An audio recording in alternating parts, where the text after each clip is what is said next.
Thank you all for coming and joining my talk on generative AI, redefining the art of engineering. A special thanks to Robert Weber and Peter Seeberg for inviting me and making it possible to elaborate my work and thinking further on the future of engineering. In the next 30 minutes, I will present you a lookout on the history and future of engineering, and I hope you enjoy and take part in this journey on the imagination of the development of new technologies. My name is Claudia Becker, and I'm the Managing Director of AGI's. My focus of interest is to think and develop a new theory and methodology of a new art of engineering.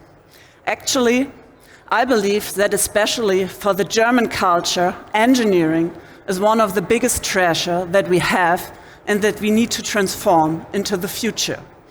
That's why I'm very interested in how generative AI is transforming and shaping the field of research and development, and I will present you some examples where it is already happening and what effects it has on R&D processes. I also cooperate with the Verband der Deutschen Ingenieure, the Association of German Engineers, VDI, where I give seminars on new ways of product development and using generative AI in engineering. At AGI's, we love to think about new technologies, but we also love to realize them. That's why I get called the GTSD ambassador in all projects we are doing, which means get the shit done. At AGI's, our team of engineers, designers, artists, and hackers and philosophers helps our customers like Siemens, Bosch, or Texas Instruments to find new ways of building technologies. Our main focus sector is industrial manufacturing. We support our clients and partners in ideation, creation, and implementation of new technologies and products. Oh, sorry. I forgot to show you my little slides. So we are here. The mission of AGI's is to create the digital art of engineering. That's why we call our new method creative art of engineering. It's an AI-augmented art of engineering because generative AI is transforming and shaping the field of research and development dramatically. Today, I will show you some amazing examples where this is already happening and what effect it has on R&D processes. In this presentation, I will demonstrate you my ideas and concept of a new AI-based art of engineering, why we need to think strongly about how generative AI is changing engineering processes, as well how the skills and mindset of the engineer of the future have to look like. Many people think that there is a big difference between art and technology, but this is not true. Originally, the terms technology and art have the same origin in the Western world. Our term and word technology comes from the old Greek word techne, which means craft or skill. The translation of techne into Latin is the word ars, from which our term art comes from. Art and technology have been closely linked together from the very beginning and over thousands of years. Sadly, we have forgotten this. In the Renaissance, we had people like Leonardo da Vinci, an engineer, artist, scientist, and designer who would be reduced to an inventor or nerd nowadays. The holistic interconnections of all these fields of expertise were naturally interconnected and created marvelous innovations in many different fields. Creating and observing were equally important to him. He was interested in the knowledge of nature and was fascinated by its diversity and beauty. Dreaming, or to use AI words, predicting flying machines, inspired generations until other brave men found ways to realize this vision technically. So it was only during the industrialization period that art and technology drifted apart, so that for us today there seems to be such a big difference between two of them. But something more happened in this time of industrialization, the separation of art and sciences, and the birth and differentiation of the modern sciences, e.g. physics, biology, and chemistry, as well as a detronization of philosophy as the queen of all sciences. So we step back from a holistic approach of thinking and explaining the world into a fragmented idea and approach of analyzing the world.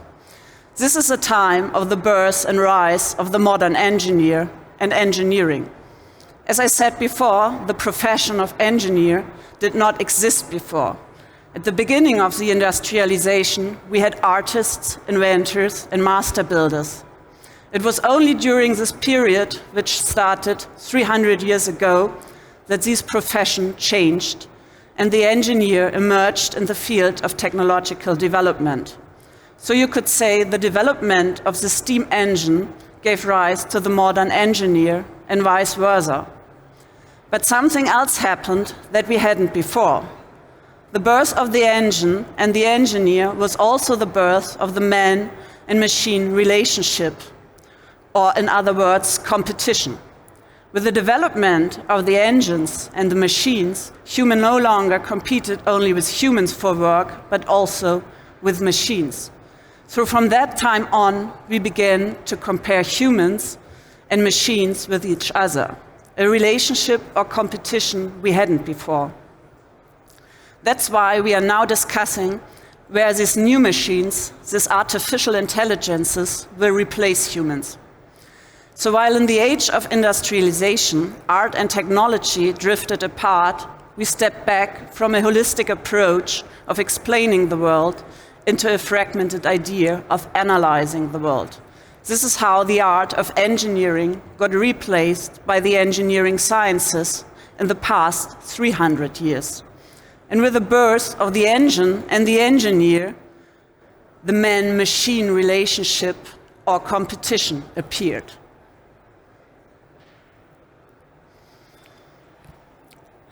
While in the age of industrialization, the machines, but also the electricity, were invented, we needed around 200 years again to develop electronic machines, called computers. The invention of the computers was the rise of a totally new machine. While the mechanical machines were replacing muscle work, the computer gave rise of the idea of thinking machines, or so-called artificial intelligences. The term artificial intelligence, coined back in 1955 by US computer scientist John McCarthy. That's how long we are talking about artificial intelligences. The idea and concept of machine learning also dates back to this time and was largely spread by the computer pioneer Arthur Samuel. So around 70 years, we are now talking about artificial intelligences. But back to the future, enough of the past. We are here to discuss the future of engineering. So what is new about the generative AI, this new intelligence? What distinguishes it from the previous AI and the previous AI waves? In the unsupervised learning process, these AIs find and build interconnections between words, but not only words. They find their own meaning and sometimes not human-like in any kind of information and are able to predict new combination and possibilities. That's why I think we are not currently experiencing just another AI wave. We are experiencing a tsunami of disruption, and that will at least have the same quality like the invention of the steam machine or the electricity. When we talk about generative AI, I prefer to talk about transformers, foundation models, and large language models. These are the technologies I will focus on in the following as well when we talk about a new art of engineering. The transformers belong to the deep learning architectures. They were first published in 2017 as part of the Neural Information Processing System Conference. So they are a very young technology, but still the oldest in this series. We know them from the abbreviation GPT, which means nothing other than Generative Pre-trained Transformer. The special thing about the transformer technology is that it has revolutionized natural language processing. The really exciting and novel thing about this technology is that it can recognize its own synthetic semantics connection and create its own synthetic meanings. Moreover, they do not necessarily have to be trained on natural languages. With the help of this technology, great successes have been already achieved, particularly in the fields of material science and drug production. But more on this later. We are very familiar with the term large language models. They are based on transformer technology and have been trained on trillions of parameters.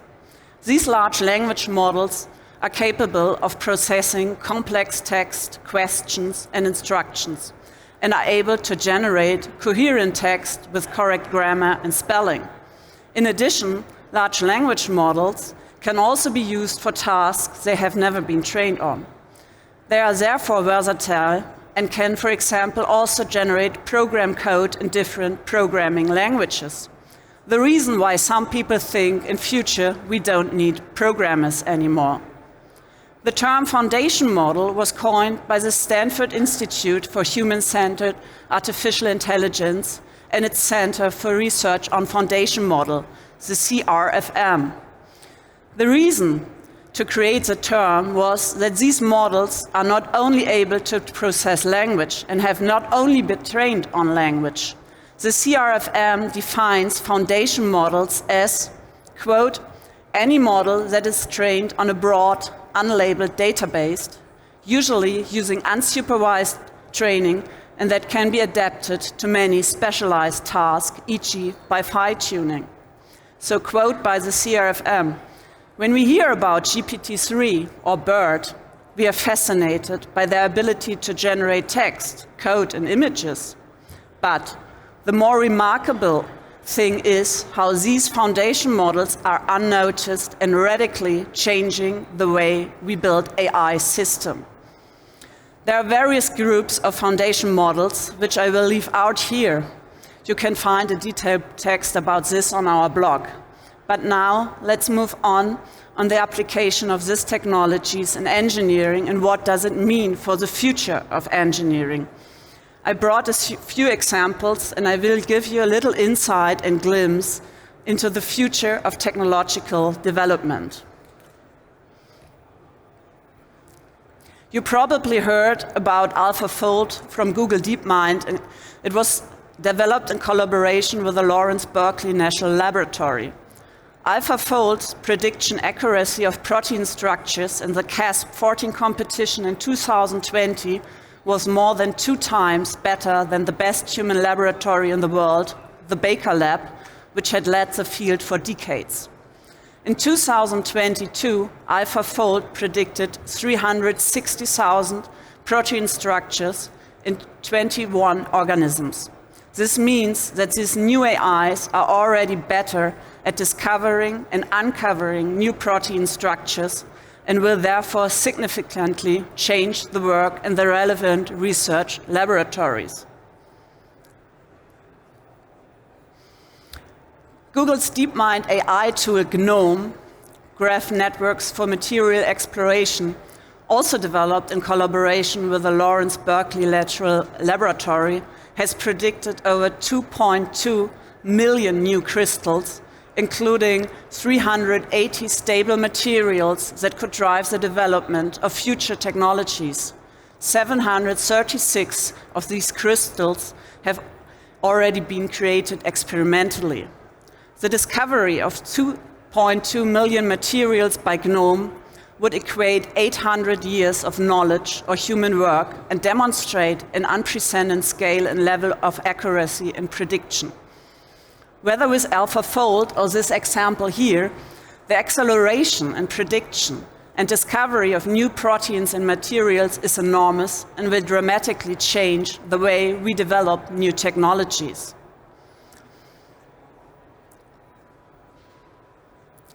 This is an example by the startup called Leo AI.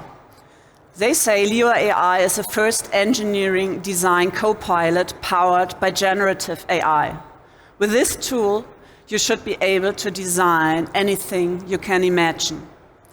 From parts of fully assembled products based on 3D CAD models that can be edited afterwards.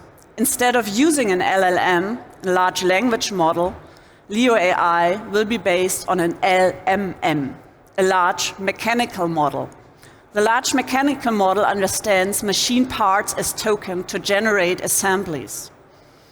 This means in future, you prompt the machine, and the machine does the drawing and the assembly for you. This is a model called Sim2Real from Northwestern University that can design an autonomous robot in 30 seconds on a laptop or a smartphone. In this example, the robot design had the goal of establishing terrestrial locomotion. 64 gaps and 64 pneumatic muscles were distributed in 20 by 40 centimeter cubit and automatically optimized. The robots have so far been very simple machines that glide along in straight lines without performing more complex tasks. The exciting thing about this project is that it can basically be generated on any laptop or smartphone, and that this methodology can also be used to democratize robot design in future. In the last months, these new AI capabilities got interwoven into more complex systems.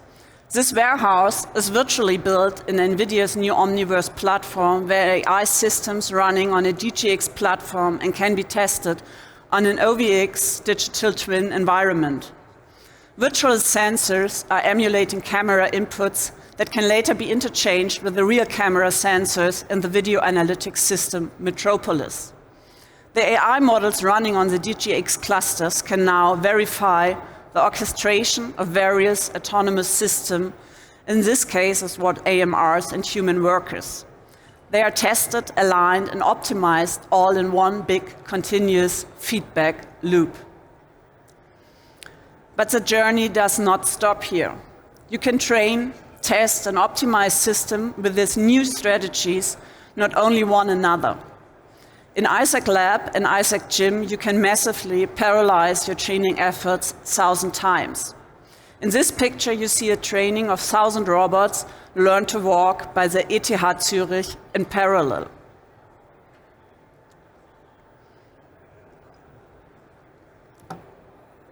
Oh, sorry. My screens don't work so well here, so I need always to look there. This was an example by the ETH Zurich. But to come to the conclusion, with these examples, I wanted to show you that the reorganization and redefinition of engineering and development processes is already underway. The prediction of new materials, as well as the calculation, programming, and creation of new forms are being taken over by AIs. These are the skills that we normally assign to engineering sciences. Conversely, this means that we will have to learn and relearn the skills that belong to the art of engineering. Linguistic diversity and precision, as well as visual imagination, are moving to the center of technological development processes. Developing unique ideas and having eureka moments will be crucial for innovation, because in future the execution of our ideas will be done by the machines. The future engineer must become a creative engineer. Instead of focusing on implementing, assembling, and composing new technologies, they need to focus on selecting and curating the outcomes of these AIs. Imagining and inventing new technologies and products, giving AI the right direction, will be a key skill for future engineers. This means that we need to redefine the art of engineering. The future art of engineering is based on a partnership with these artificial intelligences. This is what I call creative engineering. Imagining and inventing new things will become more important as the process of discovery are taken over by the machines. Developing systems and technologies that serve people and solve important problems will be more important than serving machines and their systems. So the future art of engineering will therefore focus much more on identifying right problems and solving them, asking the right questions, focusing on solution generation and building designs for them will be the future art of engineering, because the execution of our ideas will be done by the machines. However, this does not mean that in the field of development of artificial intelligences will push engineers out of the development processes or make them redundant. It does mean that future engineers will have to develop new skills and abilities, those that are part of the art of engineering. They need to learn how to master and guide these new AI technologies. Generative AI is not about automating knowledge or thinking. It's about augmenting and accelerating our thinking processes. Many people believe that artificial intelligence will replace human intelligence, but this is not true, or better to say, a wrong usage of it. We heard a lot of voices that said we don't need engineers, developers, or technicians in future because generative AI will replace them. As I said, generative AI will replace certain tasks in technological development processes, especially routine tasks in constructing, programming, and calculation. But this doesn't mean engineers, developers, and technicians are obsolete. They need to learn and relearn, especially the creative, visionary, and philosophical abilities. In the future, generative AI will do many of the routine tasks, but someone needs to observe and guide them and have a look on the output of it. We need people who are able to give generative AI the right direction and ask the right question. This is the reason why generative AI is a bicycle for mind, but we need to learn how to ride this bicycle. And if you want to ride this bicycle, you can join the journey with us. Thank you.